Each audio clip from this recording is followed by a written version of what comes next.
Ladies and gentleman, ಕನ್ನಡದಲ್ಲಿ ಮಾತಾಡಿ ಸ್ವಾಮಿ. ಮೋಹನ್, ಇಲ್ಲಿರೋ ಕೆಲಸದವ್ರಿಗೆ ಯಾರಿಗೂ ಕನ್ನಡ ಬಿಟ್ಟು ಬೇರೆ ಭಾಷೆ ಯಾವುದೂ ಬರಲ್ಲ. ನೀನು ಆದಷ್ಟು ಕನ್ನಡದಲ್ಲೇ ಮಾತಾಡು. ಕನ್ನಡ ಮಾತಾಡೋಕ್ಕೆ ನಾನು ಅಲ್ಲಿಂದ ಇಲ್ಲಿಗೆ ಬರ್ಬೇಕಾಯ್ತಾ ಮ್ಯಾನ್, ಬರ್ಬೇಕಾಯ್ತಾ? Okay, it's all right. ಕೆಲಸ ಮಾಡದೆ ಬಿಸಿಲಲ್ಲೇ ಕೂತು ಬೆವರು ಸುರಿಸ್ತಿರೋ ಹೊಲಸು ದೇಹಗಳು, ವಾರಾನ್ಗಟ್ಲೆ ಆದರೂ ಟೂತ್ ಪೇಸ್ಟ್ ನೋಡಿದಿರೋ ಕೊಳಕು ಹಲ್ಲುಗಳು, ಸೋಪೆ ನೋಡದೆ ಇರೋ ಕೊಳಕು ಬಟ್ಟೆಗಳು, ಈ ಥರ ದುರ್ನಾತ ಹೊಡೆಯೋ ಸಭೆ ಸಮಾರಂಭಗಳು ನನಗೆ ಇಷ್ಟ ಇಲ್ಲ. I am sorry to say this. ಕೆಲಸ ಮಾಡೋ ಟೈಮಲ್ಲಿ ಸುಖದ ಬಗ್ಗೆ ಯೋಚನೆ ಮಾಡ್ತೀರಾ, ಸುಖ ಪಡೆಯೋ ಟೈಮಲ್ಲಿ ಕೆಲಸದ ಬಗ್ಗೆ ಯೋಚನೆ ಮಾಡ್ತೀರಾ. ಒಟ್ಟಿನಲ್ಲಿ ಎರಡನ್ನೂ ಸರಿಯಾಗಿ ಮಾಡಲ್ಲ.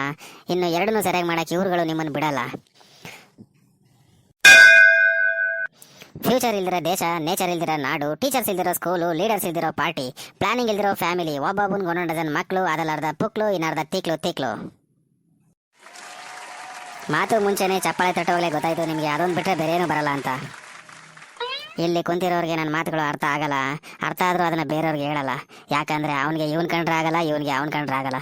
ಯಾರು ಕಂಡ್ರೆ ಯಾರಿಗೂ ಆಗಲ್ಲ. ಒಟ್ಟಿನಲ್ಲಿ ನೀವು ಯಾರು ಉದ್ಧಾರ ಆಗಲ್ಲ. I am sorry to say this. Thank you.